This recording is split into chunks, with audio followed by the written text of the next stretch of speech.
Hey guys, welcome to Kachi Vachi. I am Jordan Heyer, and today we are talking about the release of the new Handi quilter, Moxie. Also, the Babylock Gallant. They're the same thing. So, it's super exciting. If you at all are interested in long arming, have a long arm, have a mid arm, are in the market for a mid arm, then this is definitely a machine you would want to know about.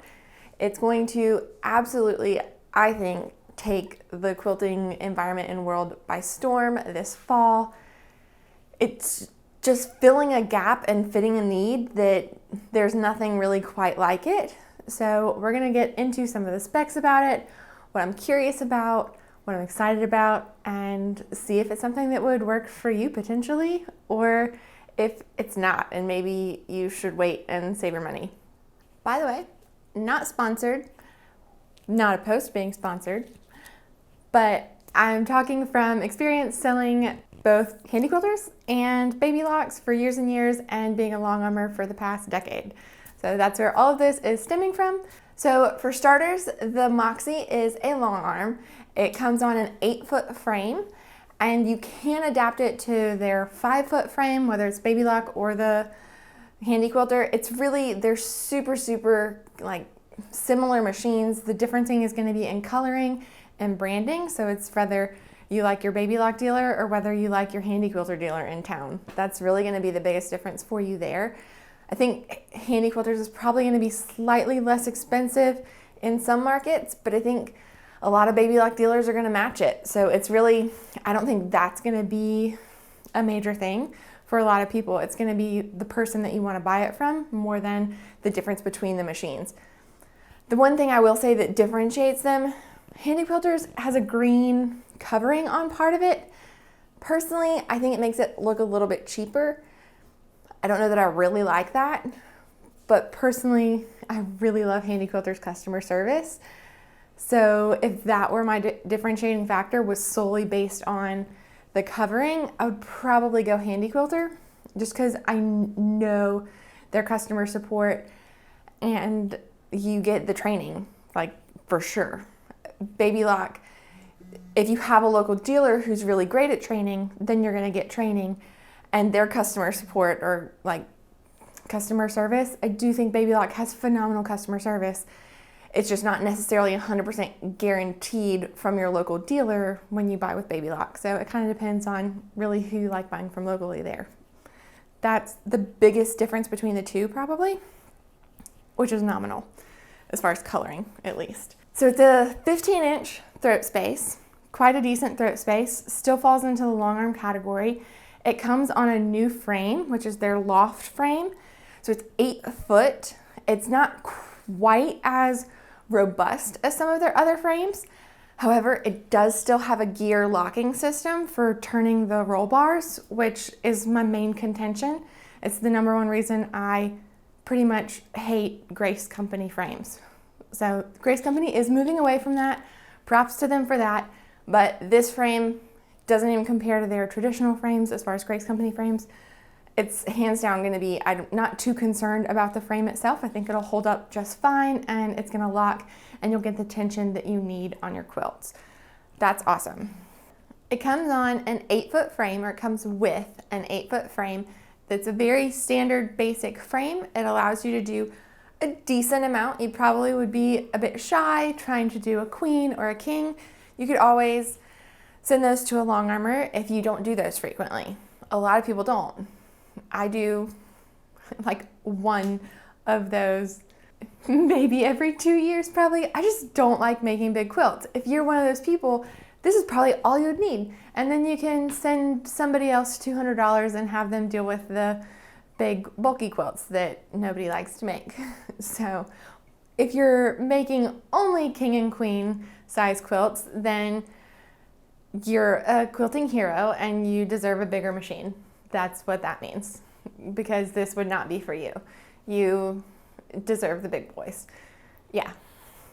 This is a $5,000 machine, which is what makes it phenomenal. It's filling a gap for long arms that hasn't previously existed. I think they have some opening specials that you can get that are really, really good. I think it's like $500 off depending on your market in your area, or people are bundling things in with them, whatever it may be. There's some really awesome deals that dropped with these machines release on Monday.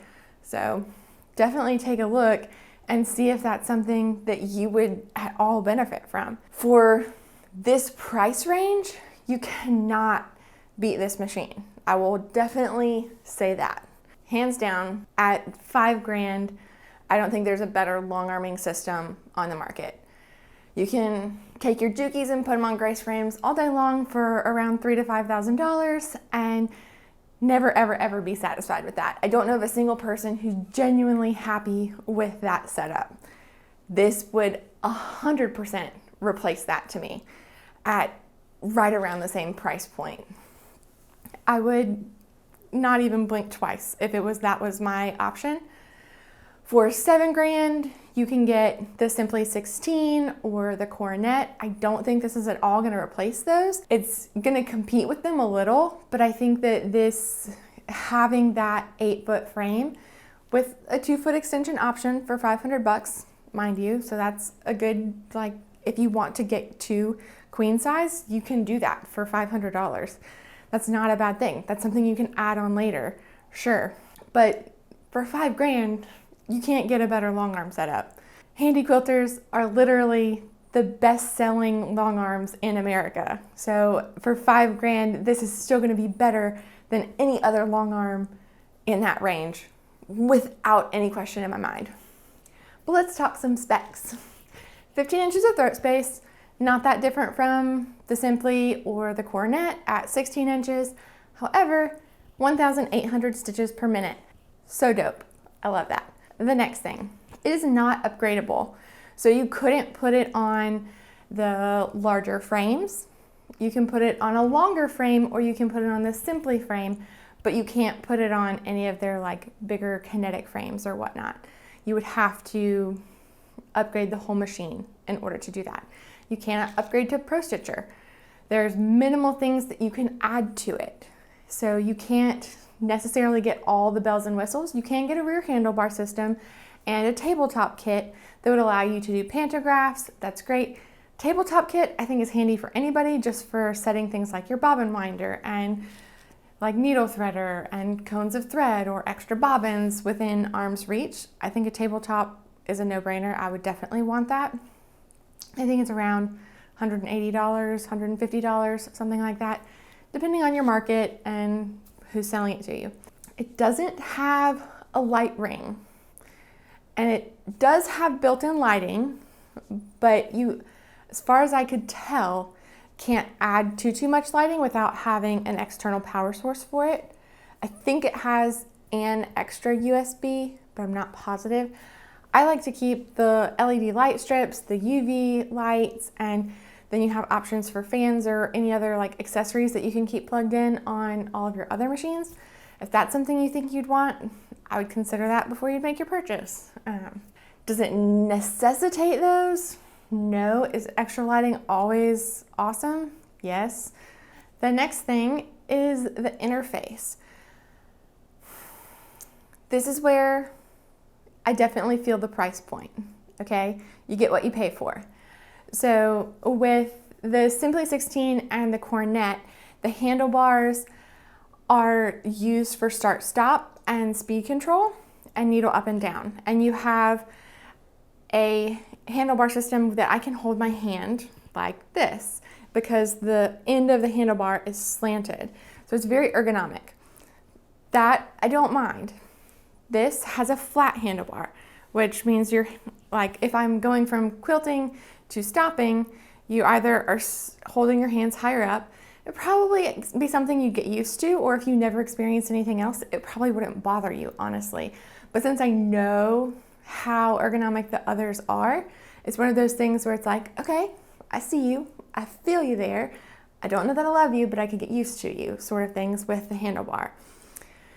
What gets me with the handlebar is even on those other machines, I find myself having to hit the start button 2 to 3 times to actually get it to start. It's not as responsive as I would want it to be. And so if they're using that same system, which from all indications, from what I have seen, watching the hour-long video that Handi Quilter put out and the 1-minute video that Handi Quilter put out, as much as they disguise it and just move past it, you see them having to hit the same button multiple times in order to make it go. And that annoys me. I don't like that. And if that would bother you, consider that in your purchase. Especially considering that this is not a touchscreen interface like any of their other machines, which means you are using the non-responsive handlebars to navigate between the 9 main icons on the screen. So if I want to move and change my needle to needle up when I stop, or change my lighting and make it brighter or dimmer, or put it into cruise versus precision, then that means I'm gonna have to use the stitch plus or stitch minus to navigate between those things. And already hitting that 4 times is like, okay, but having to hit it like 8 times if it's being non-responsive would drive me bonkers. However, for $5,000 instead of $15,000, it's potentially something you could get over. Those are the things that I'm like, I can't wait to get my hands on one and see how responsive it may or may not actually be. I'm judging based on my own bias and my own experience with their $7,000 machines. If that's something you think would bother you, I would 100% say go test it out before you plunk any money down on it, because I personally am waiting for them to start shipping November 1st. It's coming up soon, but I'm waiting to see how responsive those actually will be. And that's something I can't really do until they're in stores for me to get my hands on, and no local stores here have them. But soon, hopefully, we'll actually get to test it out.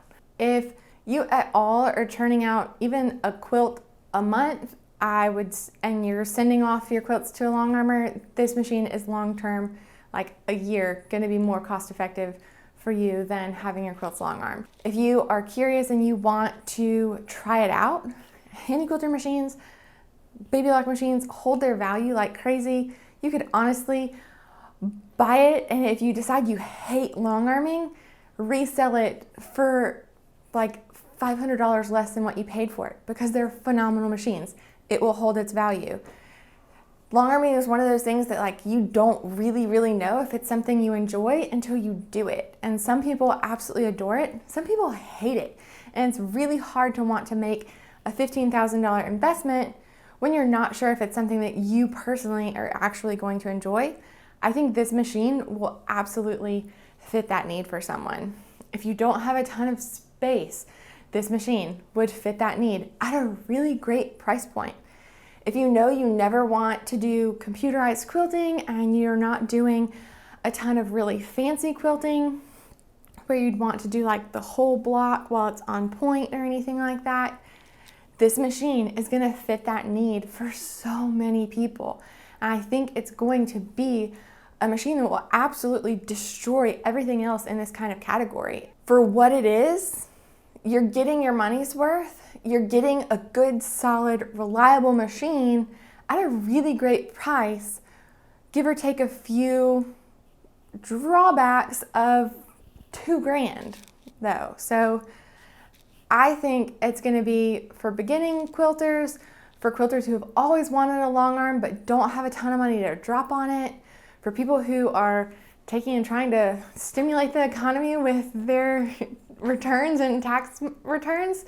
I think this is going to do that. I think it's going to see a lot of response in the quilting world. I think you're going to see a lot of them coming home for people this Christmas, and I think it's going to do really well. And that's something you should consider in making your purchases. It could be all the machine that you would ever need, or you might want to step up, or you can hate it and you can go get yourself a Juki and a Grace frame, and I'll judge you for it.